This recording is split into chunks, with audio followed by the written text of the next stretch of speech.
네, 교회력의 시작인 대림절의 첫 주일입니다. 이 주일에 우리에게 허락하신 말씀을 함께 봉독하기 원합니다. 고린도전서 6장 9절부터 11절까지의 말씀, 우리 한 목소리로 함께 읽겠습니다. 고린도전서 6장 9절부터 11절까지의 말씀, 시작. 불의한 자가 하나님의 나라를 유업으로 받지 못할 줄을 알지 못하느냐? 미혹을 받지 말라. 음행하는 자나 우상 숭배하는 자나 간음하는 자나 탐색하는 자나 남색하는 자나 도적이나 탐욕을 부리는 자나 술 취하는 자나 모욕하는 자나 속여 빼앗는 자들은 하나님의 나라를 유업으로 받지 못하리라. 너희 중에 이와 같은 자들이 있더니 주 예수 그리스도의 이름과 우리 하나님의 성령 안에서 씻음과 거룩함과 의롭다 하심을 받았느니라. 아멘. 박영석 목사님 나오셔서 귀한 말씀 전하실 때 여러분에게 큰 은혜가 있기를 간절히 소망합니다.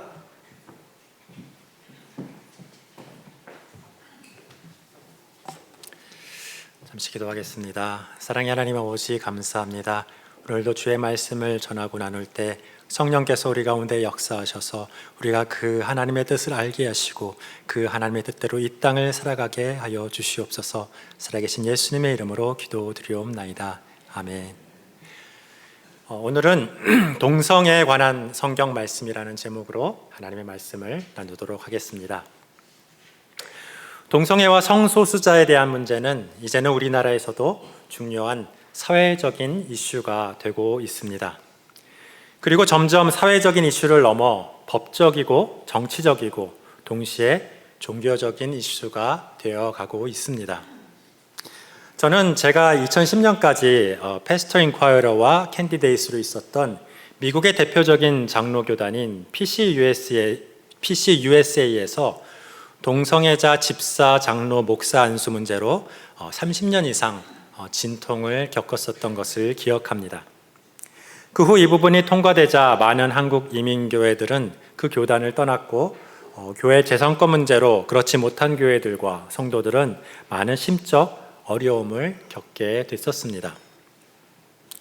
그리고 2015년 6월 25일에 미국 연방대법원이 동성 결혼을 합헌으로 결정했고 오바마 대통령이 이를 매우 자랑스러워했다는 뉴스를 듣고 학교에서 개방적인 성교육을 받기 시작할 청소년부 아이들과 이 부분에 대한 설교 말씀을 나누었었습니다.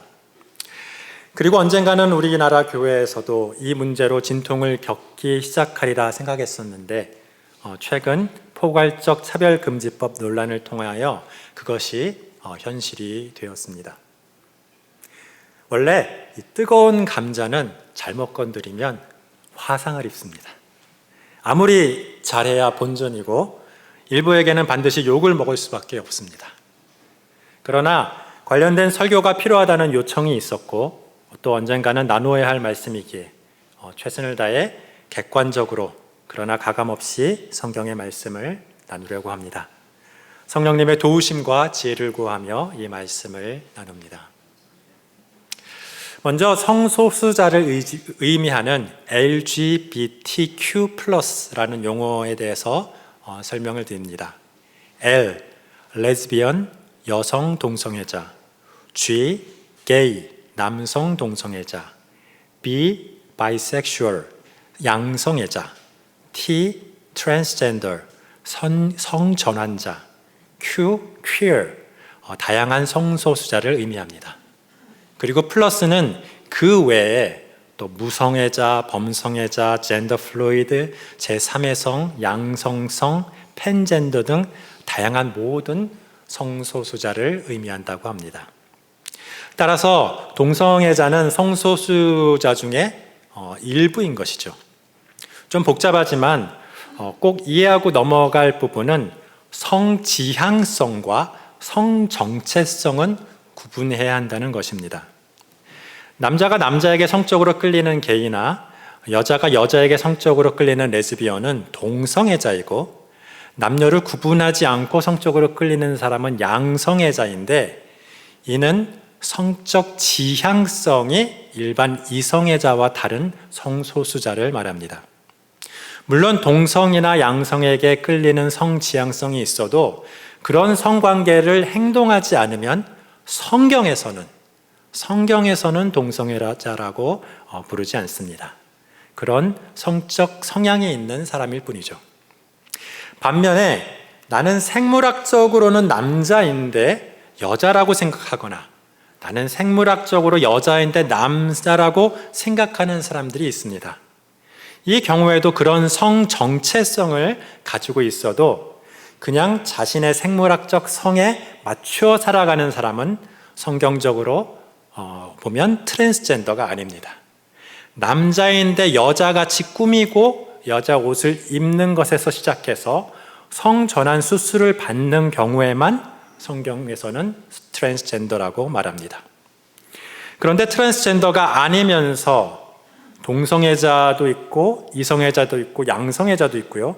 트랜스젠더이면서도 동성애자도 있고 이성애자도 있고 양성애자도 있는 것입니다. 심지어는 생물학적 남자인데 여자라고 생각해서 여자로 성전환을 하고 또 여자와 성관계를 하는 사람도 있다는 것입니다. 이는 트랜스젠더 동성애자인데 남자가 여자와 성관계를 해도 성전환을 했기 때문에 동성애자로 분류한다는 것입니다. 2015년 미국 기준 트랜스젠더 중에 이성애자는 21%이고요. 동성애자는 16%이고 더 많은 사람들은 양성애자, 범성애자, 무성애자들이라고 합니다. 여기서 우리가 기억할 것은 성경은 성지향성과 성정체성을 구별하여 말씀하시기에 이 둘이 다른 차원이라는 것은 분명히 구분하여 이해할 필요가 있습니다. 그리고 뒤에 살펴보겠지만 성경에서 언급하는 동성애자나 트랜스젠더는 그렇게 몸으로 행동하는 성소수자를 의미하지 단순히 그런 성향을 가지고 있는 성소수자를 의미하지 않습니다. 물론 정의하는 사람에 따라 성소수자를 그런 성향을 가지고 있는 사람이라고 보기도 하고 자신을 성소수자로 인식하는 사람이라고 보기도 하며 또 그런 성관계나 성전환을 드러내고 행동하는 사람으로 보기도 하지만 분명한 것은 성경은 행동으로 드러내는 사람에 대해서만 언급하고 있습니다.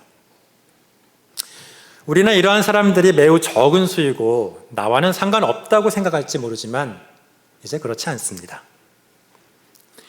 성소수자의 성향만 가지고 말한다면 정도의 차이가 있지만 한 100명 중에 10명은 넘는다고 합니다.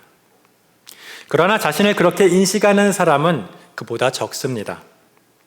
갤럽이 지난해 2023년 18세 이상 미국인 1만 2천 명을 전화로 설문조사한 결과는 성소수자가 7.6%, 성소수자가 아닌 사람은 85.6%, 비응답자가 6.8%였다고 합니다. 100명 중에 약 8명은 자신을 성소수자로 인식합니다. 그리고 약 7명은 성소수자로 인식하지는 않지만 그렇다고 이성애자로 인식하지도 않는다는 말입니다. 아마도 그들은 그런 성향을 가지고 있지만 그렇게 행동하지 않을 뿐 아니라 그렇게 인식하지도 않는다고 추정할 수 있겠습니다. 그런데 세대별로 보면요.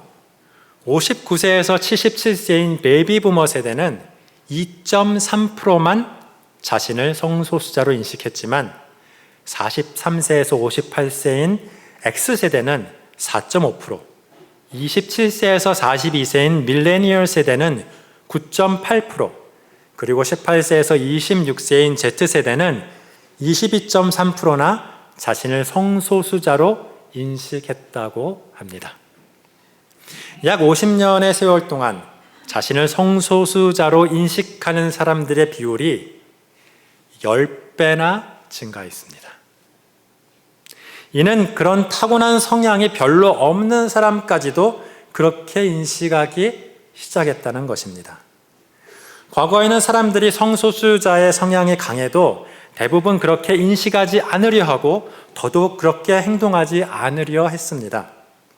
그런데 사회의 성소수자에 대한 인식이 바뀌고 차별이 줄어드니 자신의 성향을 억누르던 사람들이 하나둘 드러내기 시작한 것으로 보입니다. 그리고 이제 미국에서는 성 정체성이 확립되기 전인 초등학생 때부터 성소수자는 지극히 정상이라고 학교에서 성교육을 받고, 또 자신이 원하면 부모의 동의가 없어도 성전환 수술을 받을 수 있게까지 되었습니다. 그러자 그런 환경에서 자란 아이들은 그런 성향이 조금만 있어도 쉽게 성소수자로 인식하게 된 것으로 보입니다. 2023년 성소수자의 단체인 입소스의 통계에 따르면 미국은 9%, 한국은 6%가 자신을 성소수자로 인식하고 있다고 합니다. 이제 우리나라도 그렇게 크게 차이가 나지 않습니다. 그러면 이 정도로 용어 정리와 현재 상황을 정리하고 성경에서는 성소수자에 대하여 어떻게 말하고 있는지 함께 살펴보도록 하겠습니다. 먼저 창세기 19장 5절 말씀입니다. 롯을 부르고 그에게 이르되 오늘 밤에 내게 온 사람들이 어디 있느냐 이끌어내라 우리가 그들과 상관하리라. 그 당시 롯은 아브라함이 내가 좌하면 내가 우하리라 할 때 살기 좋아 보이는 소돔을 택해 거기에서 거주했었습니다. 그러나 소돔은 죄악이 만연한 도시였고 특히 성적 타락이 심하여 나중에 이 소돔이는 동성 성관계나 동물과의 수간을 의미하는 영어 단어가 되었고, 소도마이트는 동성애자 혹은 소도미를 행하는 사람이라는 영어의 단어가 되었습니다. 그런 소돔에 사는 롯을 다가올 멸망으로부터 구원하기 위해 하나님은 남자 천사 둘을 보내셨는데 그 천사들과 성관계를 하겠으니 내어놓으라고 소돔 사람들이 몰려왔었던 것입니다.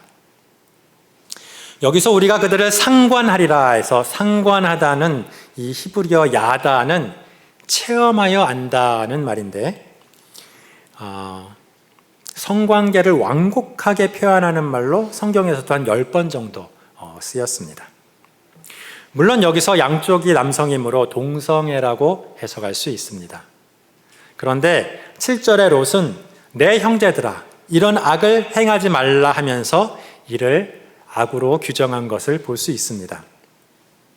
그러나 이는 단순히 동성애를 악으로 규정했다기보다는 동성애 플러스 강간을 악으로 규정한 것입니다. 상황상 여기서는 강간을 악으로 한 것이지, 악이라고 한 것이지 이 동성애를 악이라고 한 것은 아니라는 주장도 일리가 있습니다. 따라서 이 성경 말씀은 직접적으로는 동성애를 죄라고 말한다고 보기는 좀 어렵습니다. 다만 죄악으로 하나님께 멸망당한 소돔에서 동성애가 만연했다는 것은 우리가 알 수 있습니다.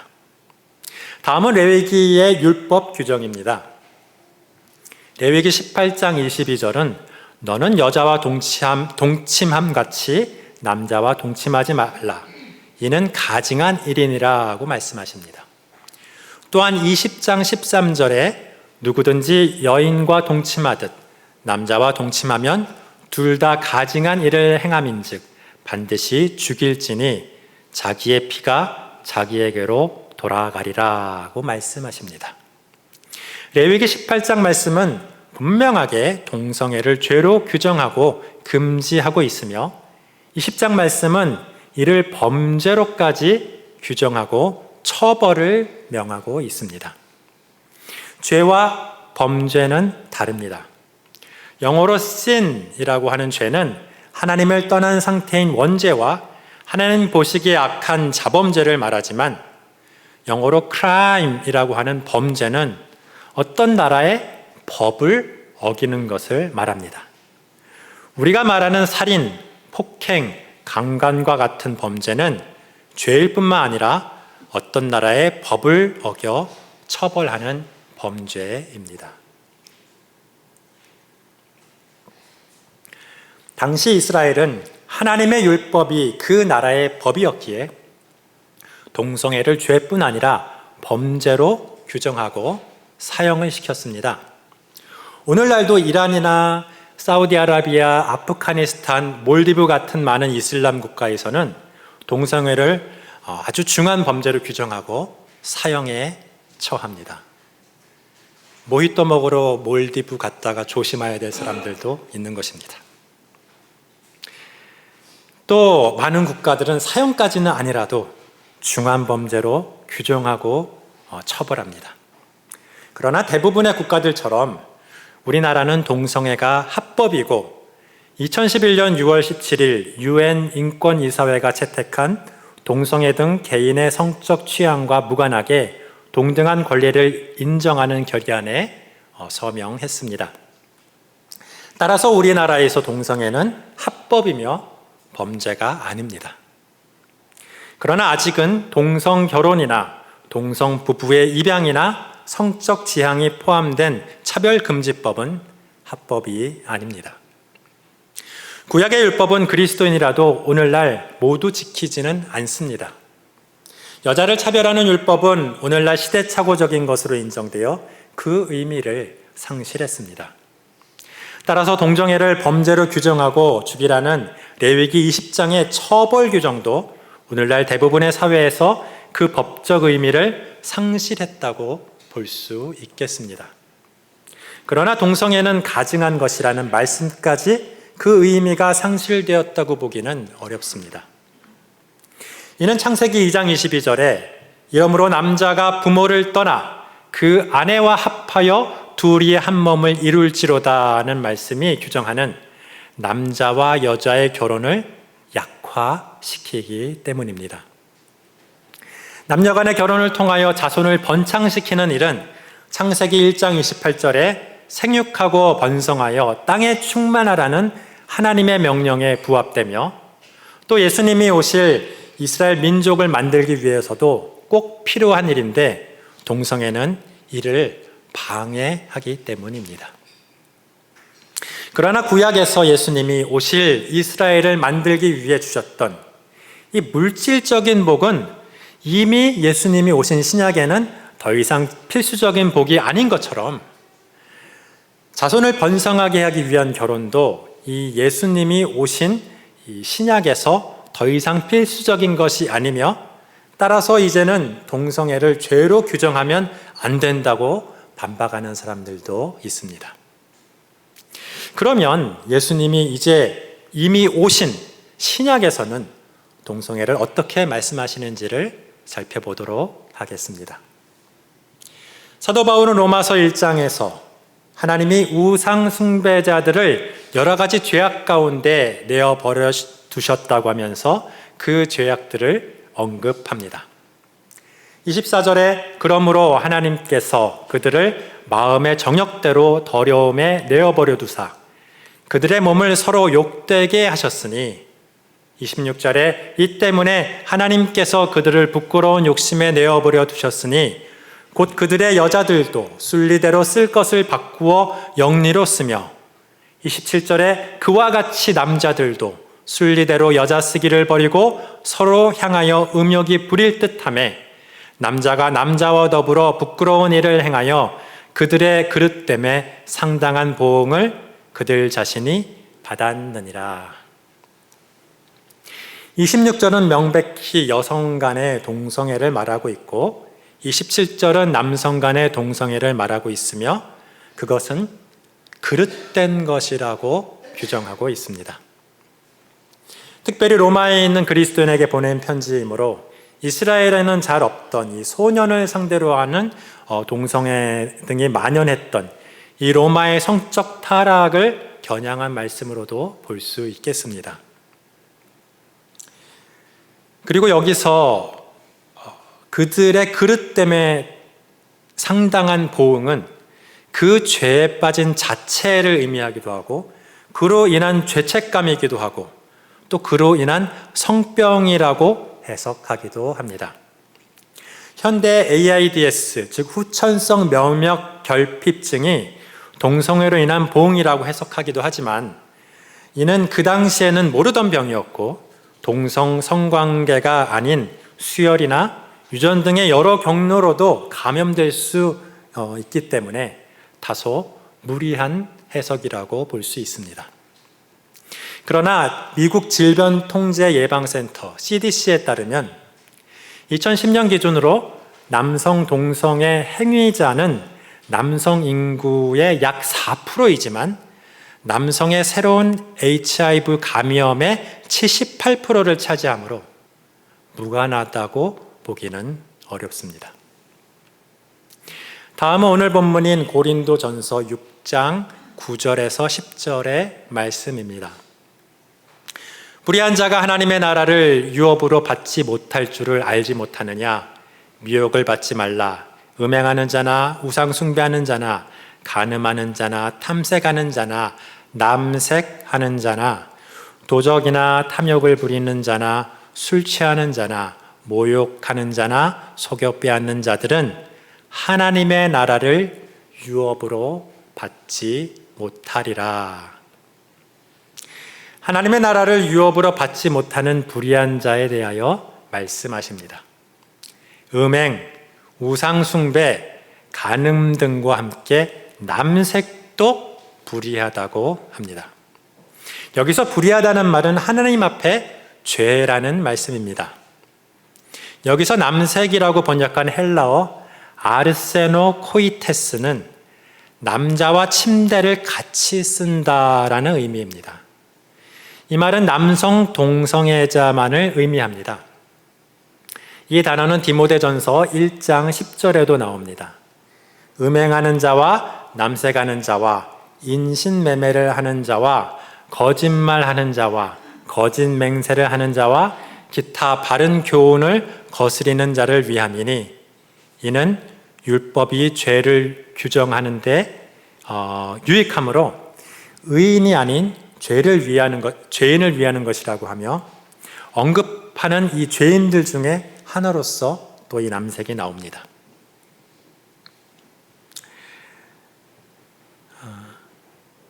율법을 지켜서 구원을 받을 사람이 없고 율법으로 죄를 깨달아 회개하고 예수님을 믿음으로 구원을 받는다는 것입니다. 음행을 하지 않아서 구원을 받는 것이 아니고 노력해도 어쩔 수 없이 음행을 하는 자신을 보고 죄인임을 깨달아 예수님을 믿게 된다는 것입니다. 동성애를 중단하고 구원받는 것이 아니고 노력해도 동성애를 중단할 수 없는 죄인이라는 것을 깨닫고 예수님을 믿게 하는 것이 율법이 죄를 정죄하는 목적이라는 것입니다. 그리고 11절에 너희 중에 이와 같은 자들이 있더니 주 예수 그리스도의 이름과 우리 하나님의 성령 안에서 씻음과 거룩함과 의롭다 하심을 받았느니라 라고 말씀하십니다. 고린도 교회 교인 중에 불의한 사람들이 있었는데 죄를 회개하고 용서받고 의롭게 되었다는 것입니다. 동성애가 죄라고 하더라도 얼마든지 용서받을 수 있는 죄입니다. 그리고 성령의 도우심과 은혜로 중단될 수도 있다고들 합니다. 마태복음 12장 31절에 예수님이 말씀하신 용서받을 수 없는 성령을 해방하는 죄는 예수님을 믿지 않는 죄입니다. 그 외의 모든 죄는 용서받을 수 있는 죄이고 모든 그리스도인들이 살아가며 완전히 중단하지 못하는 죄들입니다. 그러면서 하나님을 의지하고 도움을 구하며 점차 성화되어 가는 것입니다. 그러나 죽고 부활하여 영화될 때까지 죄가 전혀 없는 사람은 없습니다. 동성애는 특별한 죄가 아닙니다. 그리고 앞에서 언급하였듯이 동성애 성향을 가진 것을 죄라고 한 성경 구절은 어디에도 없습니다. 성경이 죄라고 규정하는 것은 동성 선관계를 하는 것만을 말하는 것입니다. 다음은 트랜스젠더를 포함한 성 정체성에 대한 성경 말씀을 찾아보도록 하겠습니다. 신명기 22장 5절에 보면 여자는 남자의 의복을 입지 말 것이요 남자는 여자의 의복을 입지 말 것이라 이같이 하는 자는 내 하나님 여호와께 가증한 자이니라 라고 말씀하십니다. 수천 년 전에는 남자인데 여자라고 생각하거나 여자인데 남자라고 생각한다고 의학적으로 성전환을 할 수는 없었습니다. 가능한 것은 남자가 이제 여자와 같이 꾸미고 여자 옷을 입으며 여자와 같이 말하고 행동하는 것으로 그 트랜스젠더를 실행하였었던 것입니다. 그런데 그런 것을 구약의 율법에서는 가증하다라고 말씀하십니다. 동성애에 대한 레위기 말씀처럼 처벌 규정은 없지만 동일하게 가증하다라고 하면서 죄라고 규정합니다. 이는 하나님의 창조 질서를 어지럽히는 죄라고 우리는 이해할 수 있습니다. 창세기 1장 27절에는 하나님이 자기 형상, 곧 하나님의 형상대로 사람을 창조하시되 남자와 여자를 창조하셨다고 말씀하십니다. 하나님은 원래 남자와 여자가 아닌 제3의 성을 창조하거나 남자를 여자의 몸에서 태어나게 하거나 여자를 남자의 몸에서 태어나게 하지 않으셨었습니다. 그러나 아담과 하와가 죄를 짓고 하나님을 떠나면서 온 세상은 퇴락하기 시작했습니다. 영원했던 인간의 수명도 점차 줄어들었고 육체적, 정신적 질병이나 장애를 가지고 태어나기도 했습니다. 한때는 트랜스젠더를 장애나 정신적 질병으로 생각하기도 했지만 그렇지 않다고 결론이 났습니다. 이는 하나님의 창조 의도와 달리 세상이 퇴락한 결과 나타나는 또 다른 현상으로 보는 것이 적절하다고 생각이 됩니다. 따라서 이는 하나님을 떠난 온 인류의 죄로 인하며 개개인의 죄는 결코 아닙니다. 소경으로 태어난 이유가 그의 죄나 그의 부모의 죄로 인한 것이 아니라고 예수님이 말씀하신 것과 마찬가지입니다. 그러나 트랜스젠더적 성향은 죄가 아니지만 성전환을 하는 것은 성경에서 죄라고 말하고 있습니다. 성전환 수술은 의학을 이용하여 신명기 22장 5절에 가증한 애를 더욱더 심하게 하는 것이기 때문입니다. 자, 그러면 어떻게 하라는 것인가요? 성경은 동성애적 성향이 있어도 동성애 행동을 하여 죄를 짓지 말고, 트랜스젠더적 성향이 있어도 성전환으로 죄를 짓지 말고 생물학적 성에 맞추어 살아가라고 말씀하십니다. 물론 그런 성향이 약한 사람은 그게 가능해도 그런 성향이 아주 강한 사람에게는 아주 가혹하고 힘든 일일 것이라고 생각이 됩니다. 정도는 다르지만 인류 역사상 모든 인류의 10% 이상의 사람들이 공유하고 있는 고난입니다. 그래서 독신으로 살기도 하고 숨기며 살기도 하면서 죄를 피해 왔었습니다. 신자가 그런 고난을 감당하며 산다면 다른 고난을 감당하는 그리스도인들처럼 그리스도의 남은 십자가의 고난을 감당하는 것으로 이해할 수 있습니다. 이제 그들을 해방한다고 사회는 바뀌고 있고 법도 바뀌고 있지만 동성애와 성전환이 하나님 앞에 죄인 것을 바뀔 수는 없습니다. 그렇지만 그런 죄가 그들을 구원의 은혜에서 조금도 멀어지게 해서는 안 될 것입니다. 그보다 훨씬 심한 죄를 지으면서 살아가는 그리스도인들도 너무나 많습니다. 오히려 우리의 죄는 우리가 예수님의 십자가가 필요하다는 증거입니다. 성경이 죄로 규정하는 것에 대하여 인정하고 회개하고 그래도 중단할 수 없다면 은혜를 구하며 사시기 바랍니다. 하나님은 죄는 미워하되 죄인은 사랑하시는 분입니다. 예수님은 바리새인들을 멀리하고 죄인들과 먹고 마시며 함께 하셨습니다. 실제로 성소수자들은 더 인간적이고 선해 보이기까지 합니다. 따라서 교회는 동성애자들과 트랜스젠더들을 용납하고 품어야 합니다. 일반적인 교회가 문화적인 이유로 할 수 없다면 성소수자들을 위한 교회가 세워져야 합니다. PCUSA에서 많은 논란을 경험했지만 저는 개인적으로는 동성결혼을 주례하거나 동성애자에게 안수를 주는 것을 반대하지는 않습니다. 죄가 있다고 그리스도인이 되지 못하거나 사역을 할 수 없는 것은 아니라고 생각합니다. 의인은 없나니 하나도 없습니다.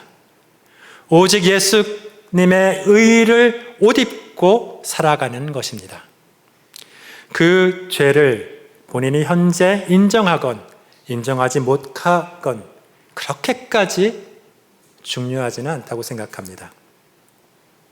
그건 성경 해석과 지식의 문제이지 구원의 문제는 아니라고 생각합니다. 구원은 우리가 아닌 하나님께서 결정하십니다.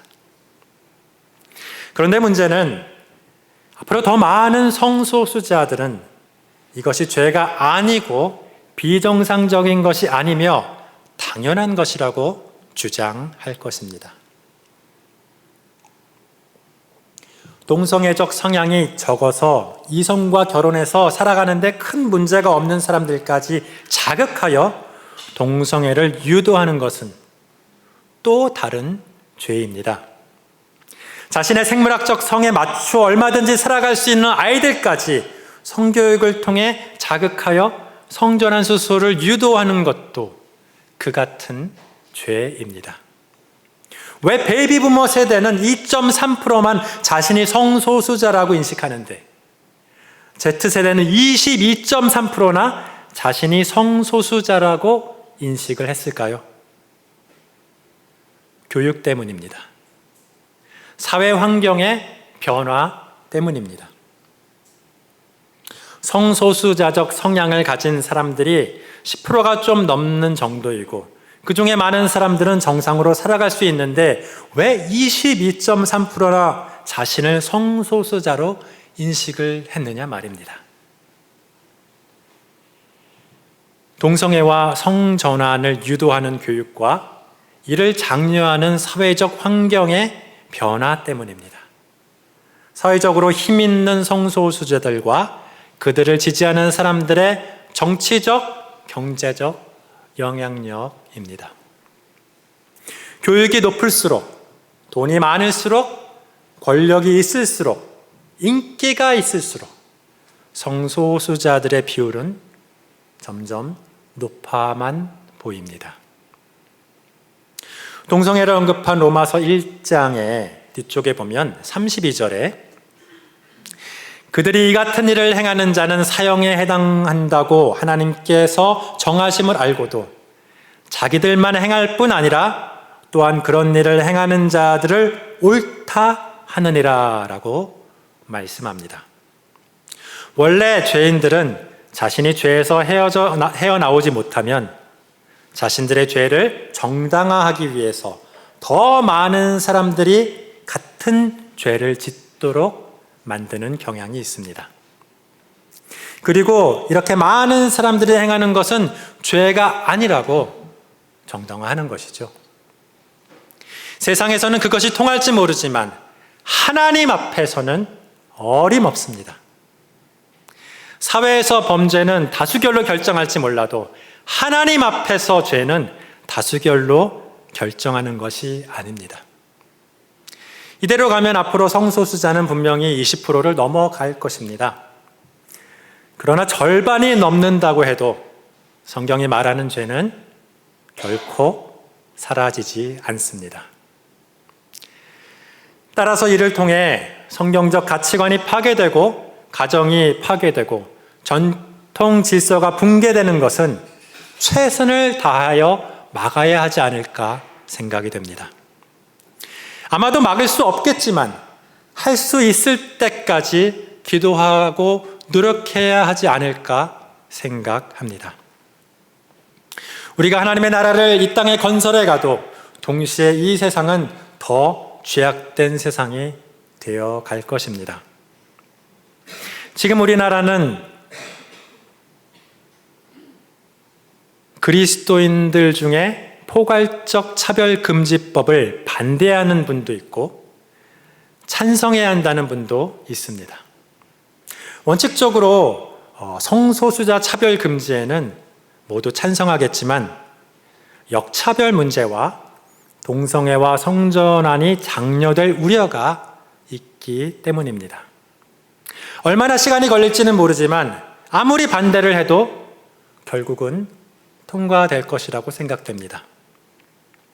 이 세상 풍조는 그렇게 흘러가기 때문입니다. 그래서 우리는 예수님의 다시 오심을 대림하고 기다려야 하는 것입니다. 동시에 지금 어떤 입장을 취하고 어떻게 기도하며 어떻게 행동할지는 여러분의 선택에 달려 있습니다. 하나님께서 우리에게 지혜를 주시고 사랑을 주셔서 죄는 미워하되 죄인은 사랑할 수 있게 하시기를 예수님의 이름으로 축원합니다. 이렇게 기도하시겠습니다. 사랑의 하나님 아버지, 감사합니다. 우리를 구원하셔서 하나님의 자녀로 살게 하시니 감사합니다. 수천 년 동안 억압받던 성소수자들이 점차 차별받지 않고 자유함을 누릴 수 있게 해주셔서 감사합니다.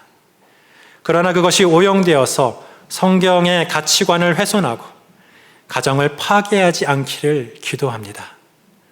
성경이 말하는 죄를 죄라고 할 수 없는 세상이 오지 않기를 기도하며 올 수밖에 없다면 속히 지나가기를 기도합니다. 죄를 미워하되 죄인을 사랑하신 예수님을 본받게 하시고 세상 풍조를 거스리는 십자가를 능히 감당할 수 있는 거룩한 우리 모두가 되게 하여 주시옵소서. 예수님의 이름으로 기도하옵나이다. 아멘.